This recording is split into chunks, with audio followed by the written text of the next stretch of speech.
तर राम राम मंडळी सगळ्यांचे सेवनार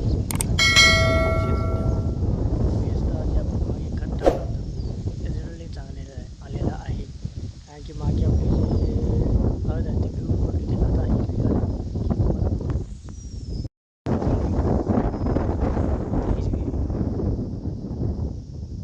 कारण की तेव्हा 12 तारखेला त्यात खत टाकले होतं, पेरून टाकलं होतं. तर 12 म्हणल्यावर 12, 13, 14, 15, 16 5-6 दिवसात म्हणजे चांगला रिझल्ट लागलेला आहे. बघू शकता हे बघा, अतिशय चांगली दिसत आहे, हिरवीगार सगळी पण बघू शकता एकदम आत्ता पण हिरवा आहे बघा. जे आपण खत टाकलं होतं त्याच्यानंतरही चांगला रिझल्ट आलेला आहे मंडळी.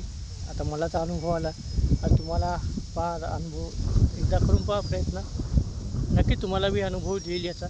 आणि आता पुढे पाहू आता अजून ड्रिचिंग वगैरे व अजून कोणते कोणते खतं टाकू तर आपण ते नक्की त्याचा व्हिडिओ बनवू. आणि फक्त हे माहिती पर्पजसाठी असेल, कोणताही प्रमोशन व काही नाही, फक्त आपल्या शेतकरी बांधवासाठी एक माहिती म्हणून टाकतो मी. आणि तुम्हाला जर रिझल्ट खरोखर चांगला आला तर मला नक्की कमेंट बॉक्समध्ये त्याचा रिप्लाय द्या, ठीक आहे. आणि जर तुम्हाला कोणतीही माहिती पाहिजे असेल तर नक्की मला सांगा, मी तुम्हाला नक्की सांगेल.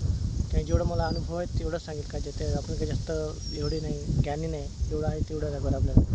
आपल्याला का लोकांसमोर शॉप करत नाही आहे की नाही. पण नक्की मंडळी एकदम चांगला रिझल्ट आहे, पाहू शकता तुम्ही. आता मागे हे तुम्हाला मागच्या व्हिडिओ पहा एकदा. आणि त्या ती हळदची होती आपली ती पिवळी होती, आता ही एकदम हिरवी आहे.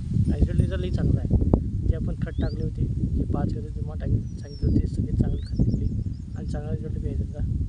तर नक्की करा, प्रयत्न करून पहा एकदा.